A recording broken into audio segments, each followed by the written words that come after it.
बाबू देखो, last class में हम लोगों ने क्या पढ़ा था, गति के समीकरण के बारे में ना। पहला समीकरण हम लोगों ने प्राप्त कर लिया था। अभी जो है दूसरा समीकरण को प्राप्त करेंगे। दूसरा समीकरण क्या कहता हूं, समय स्थिति के लिए समीकरण, समय स्थिति के लिए समीकरण, equation for time situation. Situation का मतलब यहाँ किस जगह पे वस्तु खड़ा है, यानी कि तय गई दूरी के बारे में। तो इसके लिए हमको क्या क्या, जो दूसरा समीकरण है वो जानता है ना क्या होता है। दूसरा समीकरण क्या होता है, क्या चीज दूसरा समीकरण बताओ। s बराबर UT plus half eighty square, s बराबर UT plus half eighty square. ये होता है ना, इसी चीज को हम लोग को क्या करना, प्राप्त करना है। ये ग्राफ जो दिख रहा हो, ये जाना पहचाना सा ग्राफ लग रहा है। पिछले क्लास में हमने इस ग्राफ को देखा था, ठीक है। और ये आपको पता है। और एक बात आप सबको जानते हैं कि जो छायांकित क्षेत्र है ना, जो शेडेड रीजन है, शेडेड जो पोर्शन है, वही ग्राफ के द्वारा बना हुआ घेरा हुआ क्षेत्र है। और ये क्या बताता है, तय की गई दूरी के बराबर होता है, तय की गई दूरी के बराबर। बातें समझ में आया। तो यहां लिखा है, माना कि कोई वस्तु a त्वरण से t समय तक चलता है, तो उसके द्वारा तय किया गया दूरी ग्राफ द्वारा बना क्षेत्रफल के बराबर होगा, ठीक नहीं है। तो देखो, अगर मान के चलते हैं कि कोई वस्तु जिस समय हमने देखा था, इसको जिस समय हमने देखा था, उसका वेग इतना था और यहां से चलना शुरू किया होगा। अब बात बताओ, u वेग से कहां पहुंच जाता है, v वेग तक पहुंच जाता है। और जब v वेग तक पहुंच रखा है तो इसका मतलब कुछ ना कुछ टाइम लगा था। तो मान लेते हैं वो टाइम कितना लगा, t टाइम। समय इतना लगा है और वेग इतना प्राप्त कर लिया है, तो अब इसका ग्राफ ऐसे वाला हो जाएगा। तो ये ग्राफ ऐसे से भाग रहा है। देखो, ये इस बिंदु तक पहुंच रखा है, तो यहां से लेके यहां और यहां से लेकर के यहां, जितना ये जो क्षेत्र बनेगा, ये जो छायांकित क्षेत्र है, वो तय किया गया दूरी के बराबर होगा, है कि नहीं है। अच्छा, यही बात को लिखे हम लोग, इसी चीज को इंग्लिश में लिखे हुआ, let to be any object, मतलब कोई वस्तु मूव्स, मूव्स मतलब चलना, बोलना, जो भी बोलो, moves with a acceleration. Acceleration बाबू किसके साथ, ए के साथ चलता है। और दूसरा देखो, टी टाइम, कितना तब, टी टाइम तक चलता है। Then the displacement, then the distance covered with be equal to area surrounded by graph. कहता है कि देन द डिस्टेंस, तो दूरी जो होगा, तय किया गया दूरी होगा क्या, वो equal to area surrounded by graph, जो ग्राफ के द्वारा जो घेरा हुआ क्षेत्र के बराबर जो क्या होगा, तय की गई दूरी। अच्छा देखो, यहां घेरा हुआ क्षेत्रफल, देख यहां क्या लिखा, यहां घेरा हुआ क्षेत्रफल जो है किसके बराबर होगा, चतुर्भुज AOCD का क्षेत्रफल प्लस त्रिभुज ABD का क्षेत्रफल। बाबू चतुर्भुज देखो क्या, ये जो टोटल जो क्षेत्रफल दिख रहा है, यही क्षेत्रफल होगा ना। ये क्षेत्रफल देखो तो AOCD, ये एक चतुर्भुज है, और ऊपर में क्या दिख रहा है, एक त्रिभुज, यही क्षेत्रफल के बराबर होगा। मतलब समझ में आया। अच्छा, इन दोनों को जोड़ने के बाद पूरा का पूरा बन जाएगा ना। जिस प्रकार से बाबू देखिए, इधर एक मान लो कि ये क्या चीज है, एगो खेत, क्या है, एगो खेत, एक और ऊपर एक खेत है, समझ गया ना। अब जरा सा सोचो, एकरा में से क्या करेगा, जो मेड़ देखा ना, खेत का मेड़, जिसको हम लोग क्या करते हैं, खेत के आर, समझ गया ना, जो मेड़ है, इन मेड़ को अगर हम क्या करते हैं, हटा देंगे, तो बाबू ये बता दो टोटल कितना बढ़ेगा, बहुत बड़ा खेत हो जाएगा। इतना खेत ये और दोनों मिलकर के बड़ा होगा कि नहीं होगा।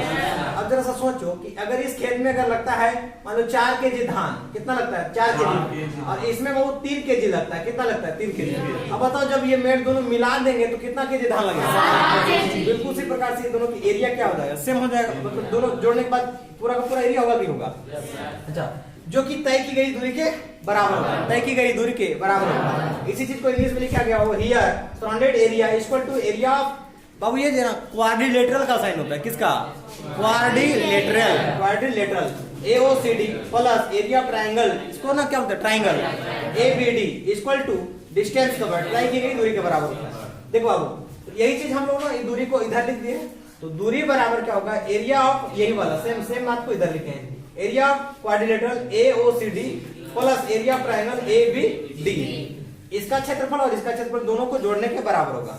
अब बताओ, जो AOCD क्या चीज दिख रहा है, AOCD एक बाबू देखो तो आयत दिख रहा है। अब बाबू आयत को इंग्लिश में रेक्टेंगल कहते हैं, समझा, आयत को रेक्टेंगल। तो ये जो चीज दिख रहा है तेरे पास, आयत, आयत का क्षेत्रफल क्या होता है बता दो, लंबाई गुने चौड़ाई।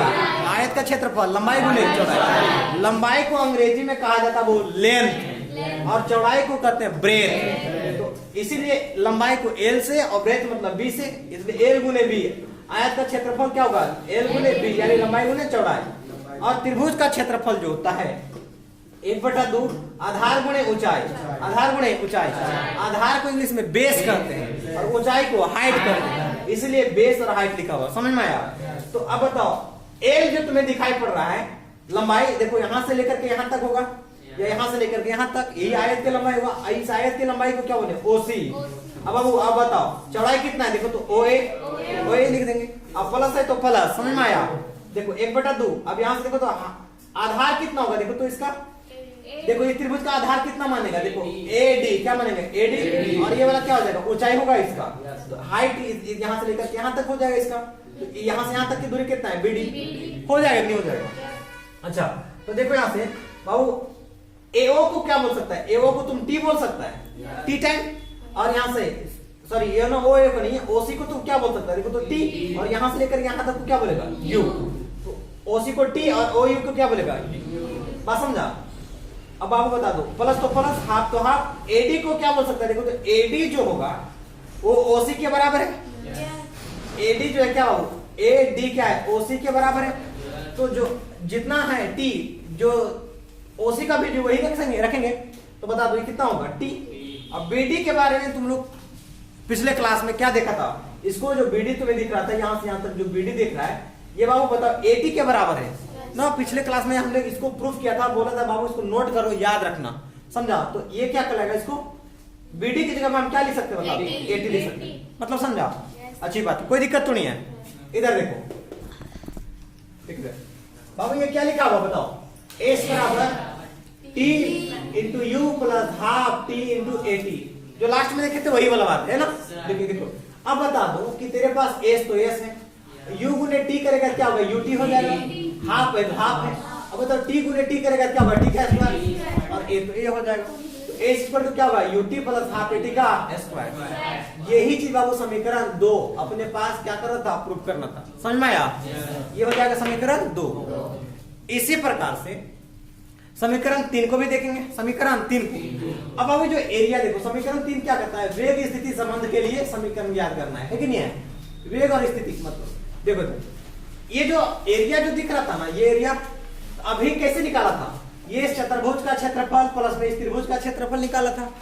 अभी देखो तो वास्तव में एक दूसरे तरीके से भी इसका एरिया निकल सकता है, जिसको हम लोग क्या बोलेंगे, ट्रेपेजियम। क्या कहते हैं, ट्रेपेजियम को हिंदी में क्या कहते हैं, समलंब। क्या कहेंगे, समलंब से अगर निकालते हैं तो क्या होता है, हम ऐसे नहीं निकालते ना, ये आयत और त्रिभुज करके नहीं निकालते, हम डायरेक्ट समलंब का एरिया ना फॉर्मूला लगाएंगे और उससे निकालेंगे। तो क्या होगा, देखो यहां मान लो तय की गई दूरी जो छायांकित भाग है उसी के बराबर होगा।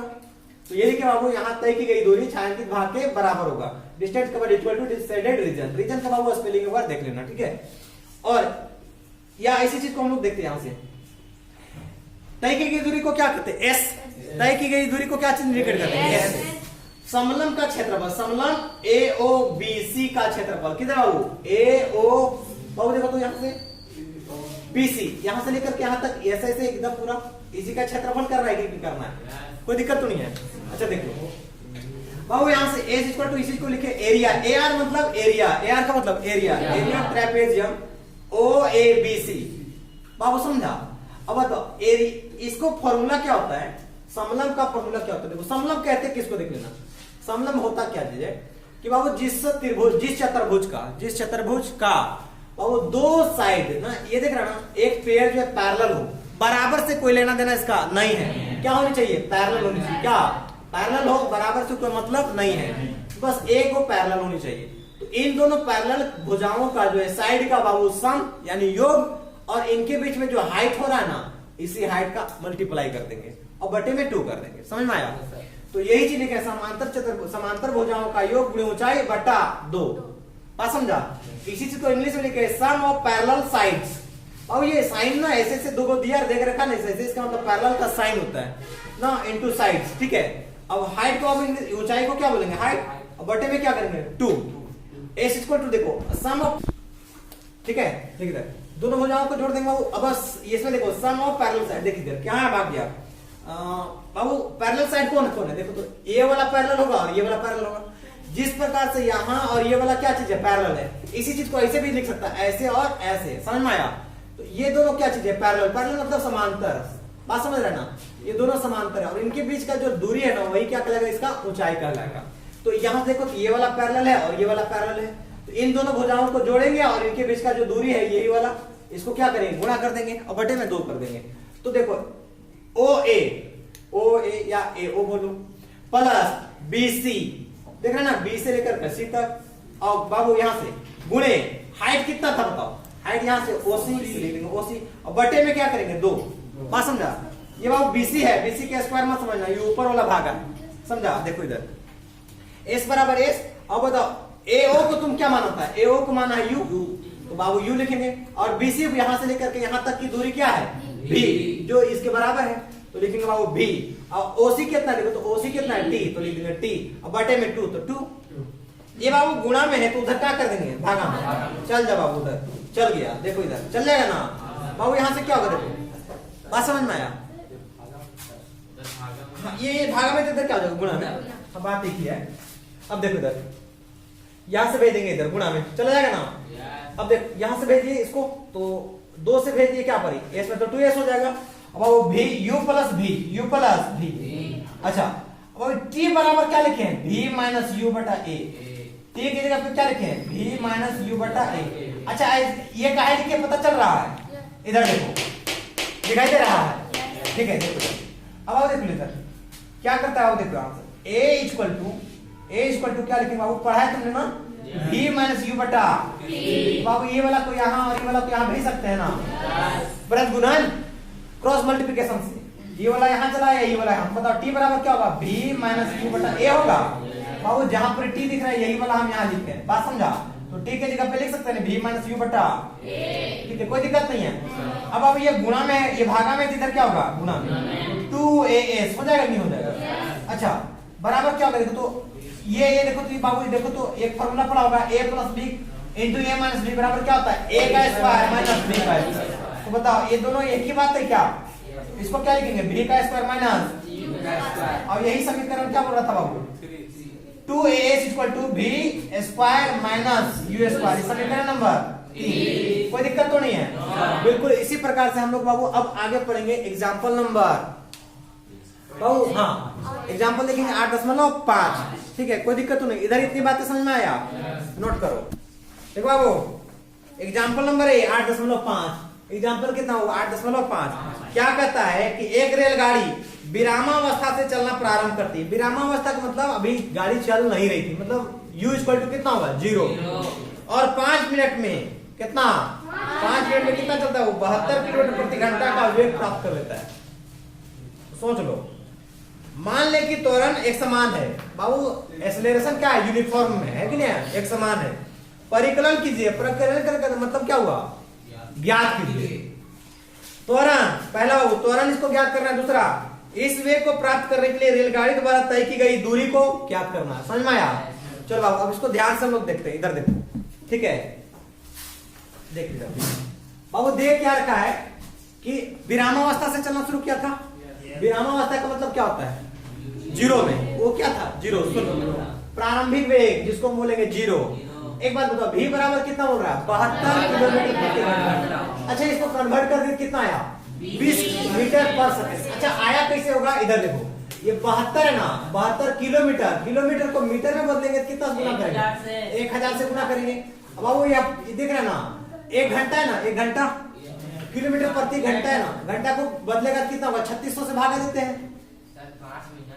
अरे सर यहाँ बता रहे हैं ये किलोमीटर को, इसको V वाला में, V वाला में अगर हमको बदलना पड़ेगा, V वाला को क्या करेंगे, बदलेंगे ना। देखो इधर नहीं समझा, ये लिखा 72 किलोमीटर प्रति घंटा, इसको ना बदल रहे हैं, इसको अगर बदलेंगे तो कितना होगा 72, तो 72 किलोमीटर को मीटर में बदलेगा कितना गुना करेगा, 1000। अब अट्टा में क्या लिखेगा, घंटा को बदलेगा तो कितना होगा, 3600 सेकंड होता है कि नहीं होता है, 3600 सेकंड, इसको सेकंड लिख देंगे, इधर मीटर हो जाएगा बाबू, 2 0 से 2 0 कट जाएगा, बोलो 36 दूनी 72, हाँ 10 दूनी कितना होगा 20, अब क्या होगा मीटर पर सेकंड। समझ में आया, इसीलिए यहाँ लिखा हुआ 20 मीटर पर सेकंड। अब बताओ टाइम कितना है 5 मिनट, और 5 मिनट को कितना होगा 300 सेकंड, क्योंकि बाबू 1 मिनट में कितना होता है 60, तो बाबू बताओ 5 मिनट में कितना होगा 60, तो 60 बचे कितना हो जाएगा 300 सेकंड। जब 1 मिनट में 60 सेकेंड तो 5 मिनट में 60 कितना करेंगे ना, ठीक है। तो 300 सेकेंड। अब पहला पूछा था एक्सेलरेशन बताओ, दूसरा बोला था तय की गई दूरी बताओ। समझ में आया? इधर देखो फॉर्मूला तो पढ़ा तुम लोग। त्वरण बराबर क्या होता है? v माइनस u बटा t। लगा दिए sir, a equal to v minus u बटा t। v तेरे पास कितना आया था? 20, तो 20 लगेंगे। u तेरे पास कितना है? 0 रखेंगे। t कितना है? 300 लिखेंगे। बाबू ये तो 20 में से 0 घटाएगा कितना आएगा? 20। अब बताओ, अब उसके बाद बताओ 300 तो 300, 1 0 से 1 0 कट जाएगा। बताओ इसको काटेगा ना, देखो तो 2 बटा 30 आया, तो 2 एक काम 2 15 से कट जाएगा ना, 15 दूनी 30, तो 1 बटा 15 मीटर पर सेकंड स्क्वायर। पहला आंसर यही होगा। समझ में आया? पहला आंसर यही। दूसरा देखो, अब बताओ दूरी बराबर क्या पड़ा? एस बराबर पड़ा है ना, एस बराबर क्या पड़ा? यूटी प्लस हाफ एटी का स्क्वायर। ये दूसरा पड़ा है, तो बता दो यू तेरे पास कितना था? 0, और टी कितना लगा है? 300। कितना लगा? टी 300, तो टी 3। अब हाफ तो हाफ। बाबू यहां से देखो ए कितना है? अभी निकाला था ए, 1 बटा 15, 1 बटा 15 हो जाएगा। टी कितना है? 300, तो 300 का क्या हो गया? स्क्वायर, स्क्वायर लिख देंगे। समझ में आया? अच्छा एक बात बताओ, यहां से जब तुम लिख चुका है तो u से अगर किसी भी संख्या में 0 से गुना करेगा क्या आएगा? 0। प्लस तो प्लस 1 बटा 2 बाबू गुणे 1 बटा 15, और 300 का गुणा करेगा तो बता दो कितना होगा? 3 3 या 9, और 2 को 0 का मतलब कितना होगा? 4 को 0 है ना। और 15 से काटेगा तो 15 छक्का 90, और 6 बार में कट जाएगा। कितने बार में? 6 बार में। इसको इंग्लिश में कहा है 6 टाइम। 6 टाइम में क्या हो जाएगा? अब 15 6 10 90। बाबू 6 टाइम में क्या होगा? कट जाएगा, तो इधर कितना बचेगा? 3 को 0, तो 3 को 0। अब बाबू इसको करेगा तो ऊपर में गुणा करने के बाद कितना है? 6000 बटे 2, 6000 बटे 2 काटेगा कितना आएगा? 3000 मीटर, 3000 मीटर। और मीटर को अगर किलोमीटर में बदलना होगा क्या करते हैं? भागा देते हैं। कितना से? 1000 से। तो ये 3000 मीटर को क्या करेंगे बाबू? 1000 से भागा देंगे तो किस में बदल जाएगा? किलोमीटर में। कट जाएगा, कितना बचेगा? 3 किलोमीटर। कितना हो जाएगा? 3 किलोमीटर। बातें समझ में आया? कोई दिक्कत तो नहीं है। अब इसी चीज को तुम्हारे मन में प्रश्न उठा होगा, इसी चीज को तुम्हारे मन में देख बात, अब तेरे मन में प्रश्न उठा होगा कि सर हम लोग समीकरण पढ़े हैं, 3 समीकरण पढ़े हैं, उसमें तो दूरी तो इससे भी तो निकाल सकते हैं, 2as बराबर से भी तो निकाल सकते हैं। हाँ सर, तो इसीलिए मैंने क्या लिखा है, दूसरे तरीके से भी आप इसको क्या कर सकते हो? ज्ञात कर सकते हो। देखो इधर 2as का मतलब क्या होगा? बराबर कितना है? v square minus u square. यहाँ पर भी s दिखाई दे रहा है, मतलब इससे भी निकलेगा। तो बता दो s बराबर क्या होगा? देखो ये बाबू s बराबर अगर बात करें तो दोनों गुणा में है, उधर क्या होगा? भागा में। v square minus u square बट्टे में क्या होगा? 2a। बता दो v तेरे पास कितना था? वो 20 v आया था 20 मीटर पर सेकंड स्क्वायर। तो देखो 20 का स्क्वायर करेंगे बाबू 0 का स्क्वायर होगा कि नहीं होगा? अब बता दो 20 का स्क्वायर मतलब कितना होगा? 400। 0 का स्क्वायर 0। अब बाबू इसमें से करेगा तो 2 बटा 15 होगा। इधर क्या लिखे? 2 बटा 15। कोई दिक्कत तो नहीं है? बात समझो। अब इसको तुम 400 में से 0 घटाएगा तो कितना आएगा? 400 बट्टे का अगर बट्टा होता है, बट्टा का बट्टा होता है तो क्या हो जाएगा? वो डिवाइड हो जाएगा। उधर क्या हो जाएगा? डिवाइड हो जाएगा। जैसे देखो इधर ये क्या लिखा हो? देखो ये अपने पास ना इसको ऐसे लिख सकता है। देखो तो 400 पूरे भागा है तो ऐसे लिख सकता है भागा। बाबू इसको क्या लिख सकता है? 2 बाबू बट्टे में क्या लिख सकता है? 2 बटे 15 लिख सकता है। देखो तो ये देखो ये टोटल को तुम क्या करेगा? 400 लिखा, 400 में से घटाया 0 तो 400 आया होगा। पूरे का भागा बट्टा है तो ऐसे भागा का चिन्ह देगा। देने के बाद क्या लिख सकता है? 2 बटा 15 लिख सकता है ना। तो इसी चीज को क्या लिख सकता है? देखो तो 400 बट्टा को पलट देगा तो ये वाला ऊपर चला, ये भागा को गुना में बदलेगा। जो नीचे वाला होता है किधर जाता है? ऊपर में। और ये वाला कहाँ चला जाएगा? नीचे में। तो इसको तुम काट देगा। कितने बार में आएगा बताओ? 200 बार में। कितने बार में? 200 बार। यही बात को तुम गुना करेगा कितना आएगा? बोलो 15 दूने 30, 3000 मीटर होगा कि नहीं होगा? देखो इधर यही बात को लिखे बाबू यहाँ पर कितना? 400 गुणे 15 बटा 2। ठीक है, इसको भाग दे देगा कितना हो जाएगा? 200 गुणे 15 करेगा कितना आएगा? 3000। अब 3000 को तुम अगर भाग क्या करता है बता दो? 3000 को तुम भागा देते हैं, मीटर को किलोमीटर में बदलेगा ना। तो कितना से भागा देगा? 1000 से। तो जब ये 3000 को तुम क्या कर रहा है? 1000 से भाग देगा तो मीटर किसमें कन्वर्ट हो जाएगा? किलोमीटर में। ये वाला कट जाएगा तो कितना हो जाएगा? 3 किलोमीटर। और यही तुम्हारा क्या चीज है? समझ में आया? ये आपको क्या करना है? नोट कर लेंगे ना, कोई दिक्कत तो नहीं है? ठीक है।